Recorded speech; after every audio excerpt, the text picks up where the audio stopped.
Noong umaga ng April 8, 1981, si Weldon Alexander ay umuwi ng kanilang tahanan galing sa isang overnight shift sa trabaho na pinapasukan. Pagdating sa bahay, agad niyang napansin na ang kanilang front door ay naiwang nakabukas. Inisip niya na nakalimutan lamang ng kanyang dalawang mga anak na iyon ay isarado nang siya ng nakaraang gabi na yon ay pumasok sa trabaho. Walang anumang isipin, siya ay pumasok na sa kanilang bahay upang makita na ang kanyang anak na lalaki na si Gordon ay duguan sa may kusina at ang babaeng anak naman na si Karen ay nakadukdok at duguan naman sa sarili nitong kama. Sino ang salarin sa nangyari sa Alexander siblings? Tara at ating buksan ang pahina ng krimen ng kaso ni Karen at Gordon Alexander.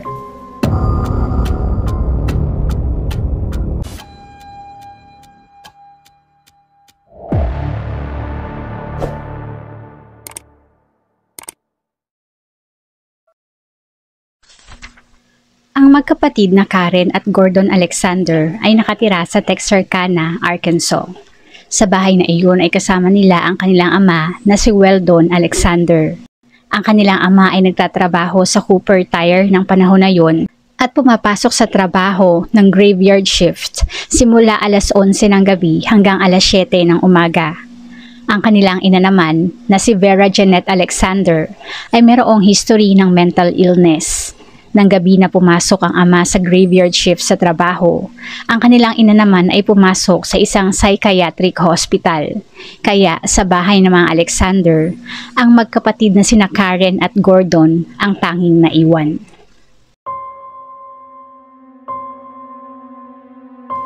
Si Karen Alexander ay isang 14 years old na dalaga at panganay sa pamilya Alexander. Siya ay kilala bilang isang mahiyaing bata na karaniwang nagsasalita lamang kapag siya ay kinakausap. Siya ay kilala din bilang isang dalaga na maalaga dahilan para sa kanyang paglaki, ang kanyang pangarap ay maging isang nurse. Walang gaanong impormasyon tungkol kay Karen na kilala bilang isang dalaga na gusto palagi na mapag-isa. Ang kanyang kapatid naman na si Gordon Alexander na noon ay 13 years old ay isang magiliw, outgoing at adventurous na binata. Si Gordon ay ipinanganak na may congenital heart defect at sumailalim sa isang open heart surgery noong siya ay sanggol pa lamang. Kalaunan siya ay na-stroke naman kung saan ang kanyang kaliwang braso at binti ay lubos na naapektuhan. Dahil dito, siya ay nagsusuot ng corrective boot sa kanyang kaliwang paa para makatulong sa kanyang balanse at paglalakad. Ang pagsuot niya ng corrective boot na ito ay naging mainit naman sa mga mata ng iba dahilan para siya ay targetin ng mga bully. Bilang kanyang pampalipas oras, si Gordon ay madalas na nagbabaik sa kanilang town at ang gawain na yon ay lubos na nagbibigay sa kanya ng kasiyahan. Ngunit iyon ay natuldukan nang minsan ay nabali ang kanyang balakang sa isang pagkakahulog dahilan para siya ay gumamit ng isang wheelchair sa kanyang pagpapagaling. Sa kabila ng kanyang karamdaman, si Jordan sa kanyang mga kakilala ay isang gentle, sweet at kind na binata. Hindi niya ininda ang panunukso ng mga bully maging ang kanyang karamdaman. Unfortunately, ang kanyang buhay ay agad na natuldukan.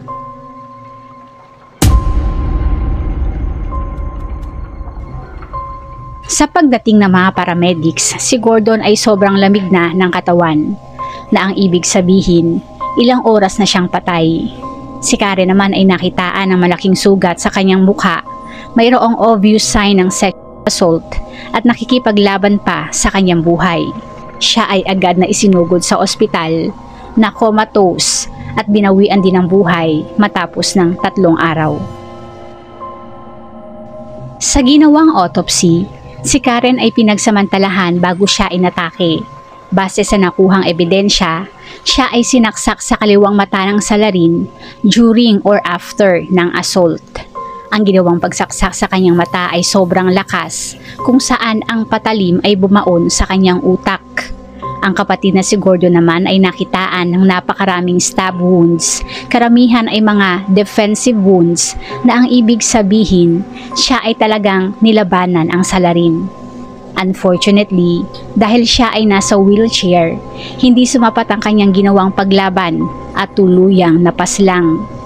Ayon sa medical examiner, base sa natagpuang katawan ni Gordon, ang oras kung kailan nangyari ang krimen ay noong gabi ng April 7. Bilang ang amang si Weldon ay umalis para sa trabaho bandang alas 11 ng gabi, dito maaari nagkaroon ng pagkakataon ang salarin na makapasok ng bahay. Ang mga magulang ni Karen at Gordon ay hindi nakaligtas sa mga otoridad. Ang ina na si Vera ay mayroong mental illness at nang gabing yon ay naka-check-in sa isang psychiatric ward. May espekulasyon na mayroon silang hindi pagkakaunawaan ng asawang si Weldon at para makaganti ay nag-hire siya ng killer. Pero ang paratang na ito ay agad din namang na-drop. Ayon naman sa mga kapitbahay, mayroong mga report na si Karen ay sexually abused ng kanyang ama sa kanilang bahay.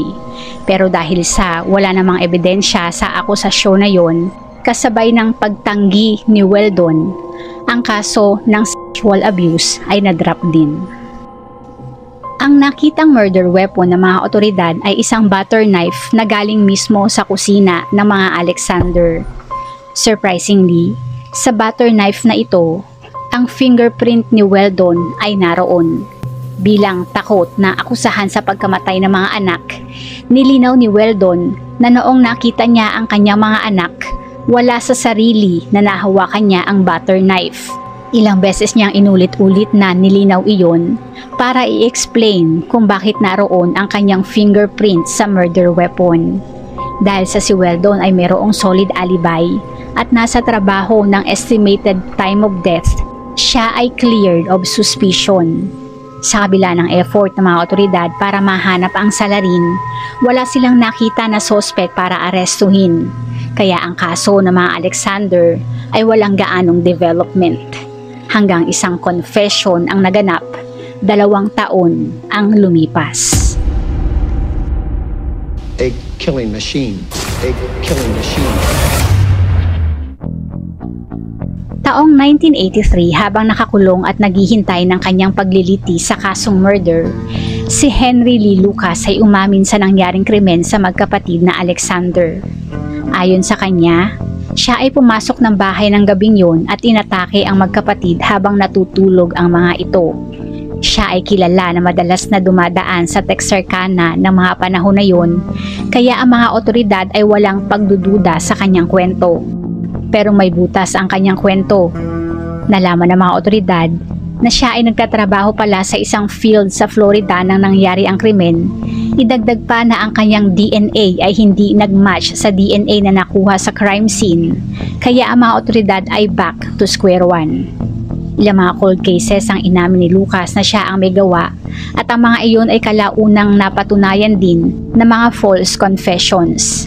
Nang nalaman ni Lucas na ang pag-confess sa mga krimen na ito ay may pabuya tulad ng road trips at meals sa restaurants, siya ay nag-take credit sa mga krimen ng iba. Pinag-aralan niya at minemorize sa mga crime scene photos na pinapakita sa kanya at i-explain ang mga nangyari sa mga otoridad base sa kung ano man ang kanyang pwedeng sabihin sa mga nakitang photos. Sa huli, matapos na tila maging isang superstar sa mga otoridad sa dami ng mga cold cases na kanyang naisara, at bagamat may kakayahan naman talaga na siya ay pumaslang, ang kanyang mga sinabing confession ay walang masyadong basihan.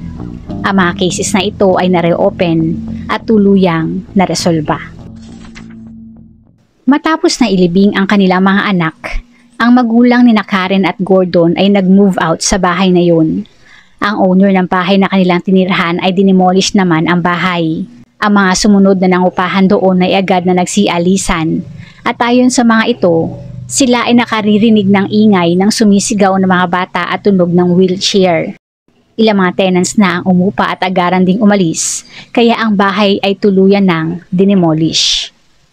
Taong 1984, 3 taon matapos ng krimen, Ang ina na si Vera ay natagpo ang patay dahil sa isang self-inflicted gunshot wound sa kanyang ulo. Siya noon ay 37 years old. Si Weldo naman ay muling nagpakasal at nagkaroon pa ng 2 anak, isang babae at isang lalaki. Siya ay namatay November 2014 dala ng komplikasyon ng Alzheimer's disease. Sa edad na 80, siya ay nabigyan ng mas mahabang buhay kumpara sa kanyang asawa at mga anak na agad na mga namatay.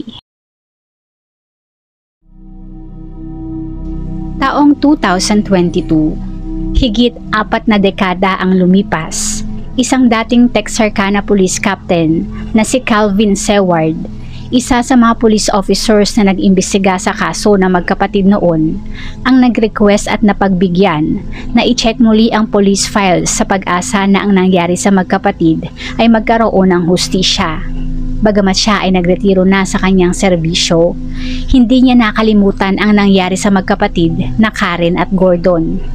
Ang picture na magkapatid ay inilagay niya sa ibabaw ng kanyang lamesa bilang isang paalala na ang kanilang buhay, maging ang kanilang pagkamatay ay hindi basta makakalimutan at dapat nabigyan ng hustisya. Sa tulong ng forensic criminologist na si Todd Sheffy ng Texarkana Cold Case at isang DNA specialist na si Kelly Dixon, si Mr. Calvin ay muling binalikan ang mga pangyayari noong April 7 at 8, 1981. Sa tulong ng makabagong teknolohiya, ang mga blood samples maging ang semen stains na nakuha sa bedsheet ni Karen ay ipinadala for analysis.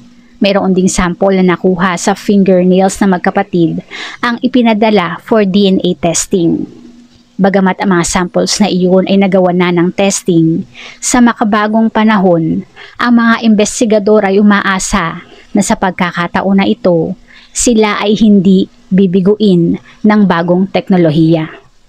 Matapos ng 18 buwan, sa pamamagitan ng CODIS, ang nakuhang DNA ay nagkaroon ng match. Ang DNA evidence na nakuha sa crime scene ay nagmatch sa... Nahulaan mo ba?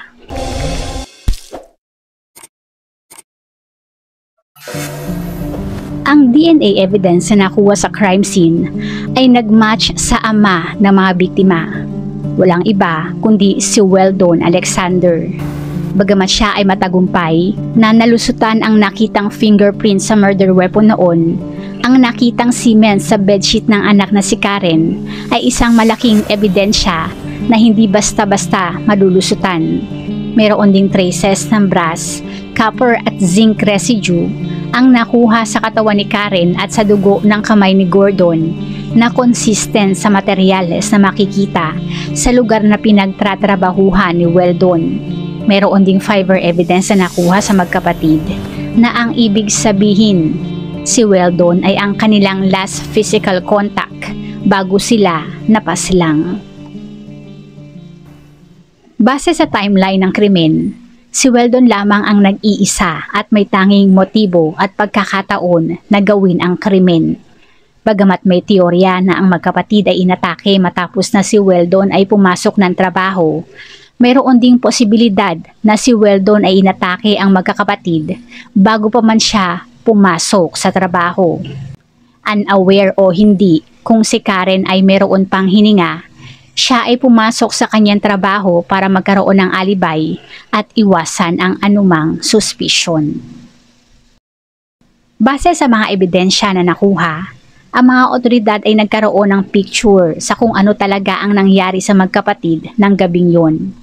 Sa ilang report ng sexual abuse, maaari nang gabing yun, si Weldon ay nagkaroon ng pagkakataon na pagsamantalahan muli ang anak. Ang asawang si Vera ay wala sa bahay na yun at nasa ospital, kaya si Weldon ay nagkaroon ng pagkakataon, pero sa pagkakataon na ito, ang anak na si Gordon ay narinig o nakita ang ginagawang pananamantala at sinubukan na tulungan ang kanyang ate. Si Weldon naman, sa kanyang galit, ay dinala si Gordon sa kusina. Kinuha ang unang bagay na kanyang nakita at walang pakundangan na isinaksak sa anak. Ilang beses niyang ibinao ng patalim sa anak hanggang si Gordon ay wala ng laban. Sa pagkamatay ni Gordon, si Weldon ay tumungo muli sa kwarto ng anak na si Karen, kung saan sinaksak niya ito sa mata. Matapos noon, siya ay pumasok na sa trabaho na kanyang naging matibay na alibay. Sa kanyang paglabas, ay sinadya niyang iwanan na nakaawang ang pintuan sa harapan ng bahay. Sa investigasyon noon, walang nakitang sign of forced entry, isang indikasyon na ang krimen ay hindi ginawa ng isang outside party. Ayon sa mga nakakakilala sa magkapatid, sina Karen at Gordon ay safety conscious kapag sila lamang ang nasa bahay. Kaya never na sila ay magbubukas ng pinto sa isang estranghero. October 19, 2023, ang mga otoridad ng Texarkana ay inanunsyo na ang investigasyon sa kaso ng magkapatid na Karen at Gordon ay officially over. Ang salarin ay si Weldon Alexander, na unfortunately ay sumakabilang buhay na bago pa nakamit ng magkapatid ang hustisya. Sina Karen at Gordon ay biktima ng kanilang sariling ama, na sa halip na sa kanila ay proprotekta, sila ay nagawa nitong paslangin para matiyak na ang sikreto nito ay hindi malalaman ng iba. Nawa na ang magkapatid ay tuluyan ng matahimik. Para naman kay Weldon, bagamat hindi niya pinagdusahan ang nagawang kasalanan, ang kanyang ginawa ay walang kapatawaran sa mundong ito o sa kasunod man.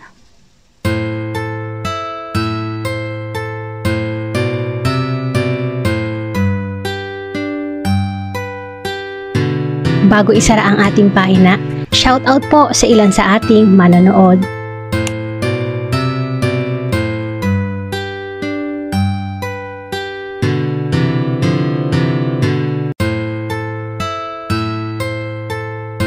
Salamat po!